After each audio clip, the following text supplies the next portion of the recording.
critical success. Hey, hi, and hello. I'm Erin, your friendly neighborhood teen services librarian for the Worcester Public Library. And I, like you, have been stuck inside, and just like you, I am missing my friends. Um, but the nice thing is that there are ways to reach out. There's all these like FaceTime and videos and all these other things.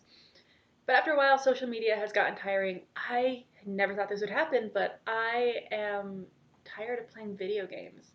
I don't want to look at a screen. I don't want to, do all that stuff. I'm bored. So I'm trying to find other ways to hang out with my friends and talk with them and play with them. And I'm a big fan of tabletop role playing games.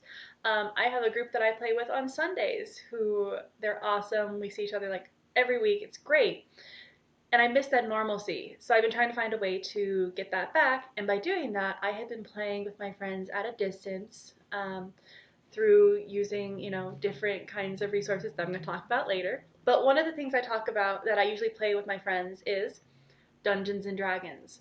Um, I also play another game with them that is another tabletop game that I really love. And this one I actually run the game. I control the story. It's called Coriolis. Um, these are just two examples of tabletop role-playing games that are out there. Dungeons and Dragons is more fantasy-based, while Coriolis is incredibly sci-fi based. Um, but there's others. I have been uh, a roller derby playing arcade like rat superhero. I have done a lot of different things, and it all really just depends on what your flavor is and what your flavor of your friend style of media is. But the nice thing is these can be done pretty much with very little materials. Like all you really need is a character sheet, pencil, imagination, and if you don't have access to the dice, you can just use online rollers, though I know that there are people out there who will call that blasphemy.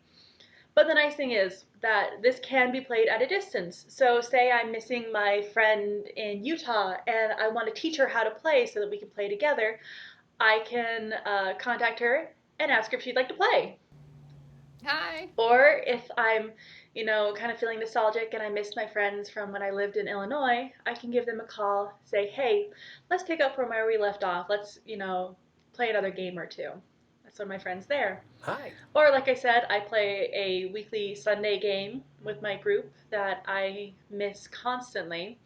And, I could text them and say, let's get together. Let's try and run a game of Coriolis. And of course, they would absolutely say, Let's do this.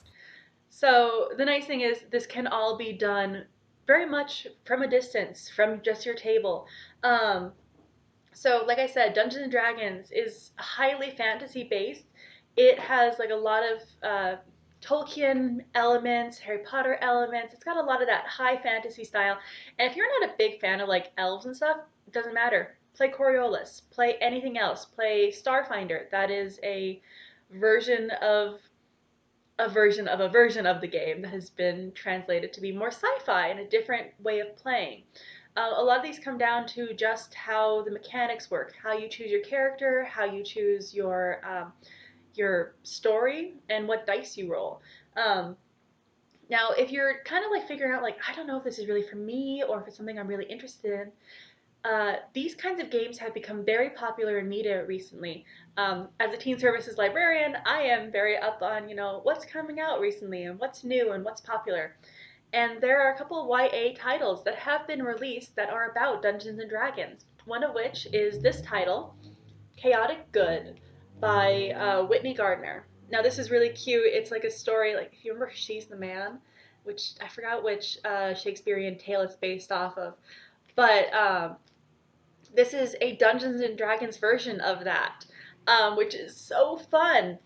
Um, or if you want something that's a little bit more fantasy based but has its sort of little touches of Dungeons and Dragons in it, you can try reading Nimona. This is such an amazing title, and it is available on the Worcester Public Library page as a digital copy. You can check this out, as well as Chaotic Good. Now, I'm also a big podcast listener. I love podcasts, and there are Dungeons and Dragons podcasts. There's so many out there that are so fun to listen to, and two that are my favorite are The Adventure Zone by the McElroy brothers. McElroy brothers, I say their name wrong every time. The McElroy brothers, who do My Bam Bam, My Brother and Me. So if you like that, they do a whole uh, D&D style adventure that is so fun to listen to. Or my personal favorite is actually Critical Role, which is both YouTube and podcast based, and it is a bunch of voice actors who get together and play Dungeons and Dragons once a week. Um, if you play Overwatch, the person who runs the game is Matthew Mercer, and he plays McCree in Overwatch. So if you're looking for a voice that you recognize, I think that's a really cool place to start. They also do have a book version. The first game that they ever played was about their team Vox Machina, and when Critical Role became very popular, they started releasing comic book versions of their original story. So this is Vox Machina Origins, which we have available at the Worcester Public Library, not digitally, but something you can check out later when we reopen up. So you can definitely check these out. They're great. They will also be coming soon as a TV series, and you know I'm going to be watching that religiously. But so this is just kind of a long way to show you that it is everywhere. It's very popular, and it's really fun to check out and just like use to meet with your friends. So the next step is, cool, I'm absolutely interested. Erin, what do I do next? How do I do this? This is a lot of information being thrown at me all at once. And yes, you're right, there is a lot of information. But I am going to kind of break it down to you as simple as I can, as short as I can, so you're not stuck staring at a video of me sitting in front of my bookcase. Um, so if you want to start with the basic, Dungeons and Dragons, I play 5th edition. That's usually what I recommend people to play because it is the most recent edition of the game. Um, it's broken down to a couple very simple basics. The basic is creating your character, creating your backstory, putting together a group, finding someone to be the dungeon master or the person who runs the game, and then playing. Um, I could sit down and give you a whole video tutorial of how to play, and I have done these sorts of things as programs at the library where I have taught people how to play and we've run games. But those are full programs and they're far more fun for me to do in person. But since I cannot be, with you showing you how to do the game, you can check out things like Handbook or Helper, which is by the people who do Critical Role.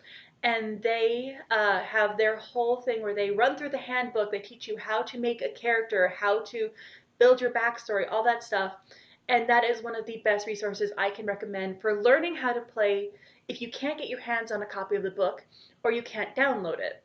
Um, so the best thing that you have to do is you start with a character, you create your race. So if you want to be high elf, a typical, Tolkien style elf, you can be that, or you can be something which is my favorite, which is a tiefling, which are little demon-like creatures with cute horns and really fun powers. So you can be any kind of character that is in the player's handbook or any of its other resources. Then you choose what you want to be. Do you want to be strong and intense and just punch things and like hit things a lot with heavy metal objects? You could be a barbarian. Or if you wanted to, you could be a ranger and skulk through the forests, hunting creatures or sneak into buildings as a rogue.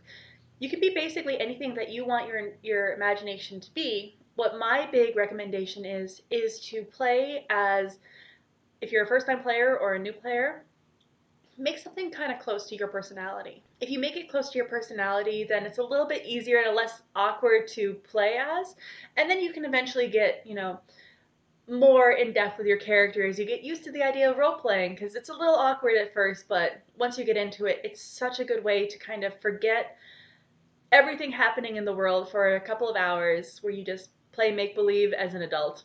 That's a really fun, best way, like a good way to describe it. So once you have your character, then you build up the world that you want to play in. You find someone who's willing to be a DM or a dungeon master. Now, if you can't find someone in your group who's willing to do that, there are other ways. You can go online and check out things called Roll20 or Facebook groups that help you find groups online. Roll20, I think, is the best way to do that, especially if you're starting out. So it is a website that has all the maps and all these like little tokens you can use, and it lets you play the game at a distance as if you were sitting at a table. You can also go on Roll20 and be like, "Hi, I want to play on this day or this day, and you can find people who are also free those days who would be willing to run the game or who would be willing to play with you if you can't find a group of friends to do a game with you as well. But I always recommend it's really more fun when you play with your friends. Um, so once you've learned your character and you found your group, all you have to do is start playing and just set aside a couple of hours. Let yourself just be silly. Have fun with it. It is a really great way to spend a couple of hours. Now, if you have questions about wanting to build characters or you want to talk to me about your characters or ask questions, I am always on Instagram. You can always contact me on the WPL Teen Instagram page as well as through our YouTube page. I have linked to the YouTube on the bio of the Instagram page. So if you would rather just watch on YouTube, go over there, check it out. Awesome. I have linked all the links there. Um, if you'd rather just watch me on Instagram, that's great. But please make sure you interact because I would like to know, what you're doing, how you're feeling. Um, Tell me about your characters. Tell me about, the worlds that you're playing in. Tell me if you've run your first game with one of your friends. I would love to hear from you. Um, and that's pretty much it. I just wanted to do a very quick overview of like, hey, try this if you're really bored with video games like I've gotten. Like Animal Crossing has only gotten me so far. Um, but yeah, I hope you're doing well. I cannot wait to see you all when the library reopens and we're all going to be able to be back together again. And maybe when the library reopens, we can play a game together. So stay safe. Take care of your friends, your family, take care of yourself, make sure you wash your hands, and above all, have fun. I'll see you next time. Bye.